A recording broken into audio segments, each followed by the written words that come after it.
Qatar jamana kan Coupe du Monde min bɛ siran ntolantan ko fɔ o bɛ ka tan yen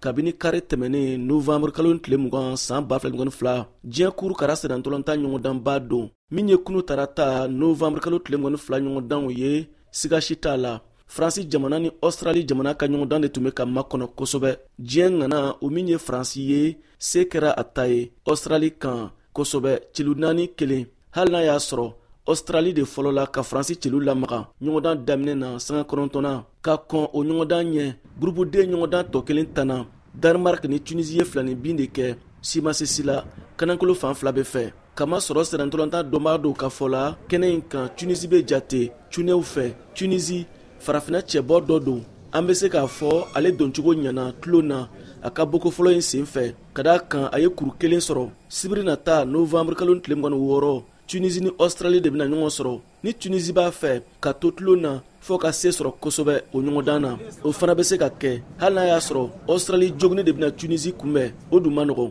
ka taa Senegalikaw fɛ yen Senegal farafina cɛbɔ wɛrɛ Qatar kɛnɛ kan a binna hakilina jiginna Pays-Bas ɲɛkɔrɔ a ka boko fɔlɔ la kuna sini ntɛnɛ kanankolo celu fila farafina ŋana degeli karamɔgɔ Aliou Cissé sɛbɛkɔrɔ kɔrɔfɔra Senegal ka caman fɛ u y'a ɲini sirantolantanaw fɛ u ka da u yɛrɛ la walasa ɲɔgɔndan tɔ fila minnu bɛna tan se ka sɔrɔ. Nama Jara VOA lasigiden Dakar. Senegali waraw gosilen kɔfɛ tɛnɛndɔn Pays-Bas jamana fɛ 2-0 diɲɛ tolantanba in na Qatar kunun tarata bololow kan sirabadaw ni barokɛ yɔrɔw la ani kunnafonidisow ka jɛmukanw kɔnɔ farikolo ɲɛnajɛ kan Senegali waraw dege karamɔgɔ Aliou Cissé kɔrɔfɔra kosɛbɛ tolantan kanubagaw n'a dɔnbagaw fɛ ka da kan ko filiw caman y'a sɔrɔ tolantan in kɔnɔ n'a man kan kabini Abdou Diallo ni Cheikh Kouyaté jogina n'u bɔra. Shamsuddin ye kunnafonidila ye farikolo ɲɛnajɛ kan Senegali farikolo ɲɛnajɛ dɔnbaga dɔn fana. À la 61e minute,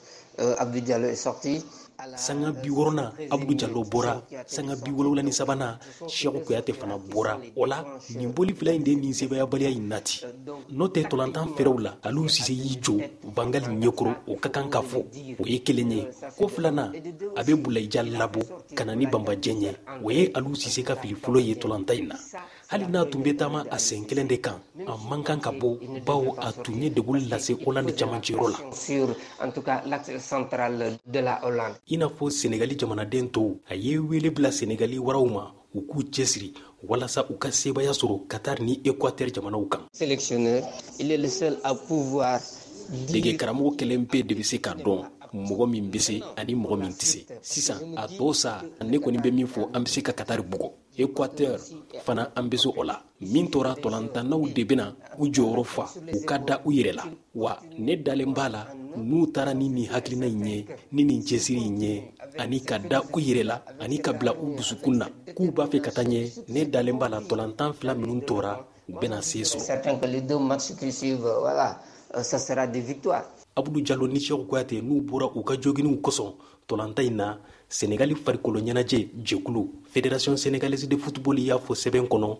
kunnafonidisow la ko bi araba Abdou Diallo kɔni ye ladegeliw kɛ tolantanna tɔw nɔfɛ nka ko Cheikh Kouyaté n'i ma kɛ dɔnni a tɛna tolantan kɛ u ni Qatar ni Équateur jamanaw cɛ bari a ka jogini ma kɛnɛya fɔlɔ. Nama Jara, Dakar, VOA Bambara.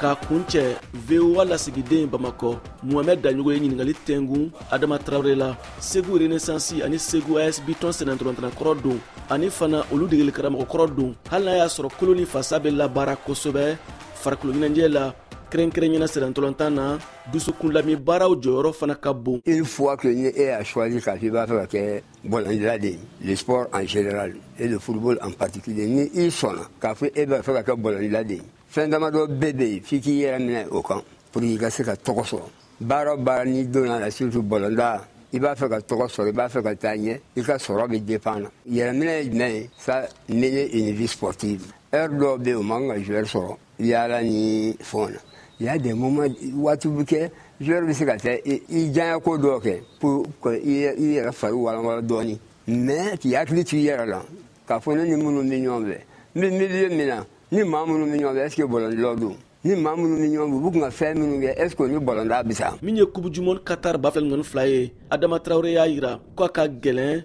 k'a fɔ ko jamana in de bɛ se kosɛbɛ. Jamana wane ko don kɛnɛ in kan. Je n'ai pas d'équipe favorite. Actuellement, les équipes se valent. Joueurs nous bekene ka opinion do. Peut-être équipe mi non en attaque et en défense. Nous sera qu'à préparer sur le plan tactique.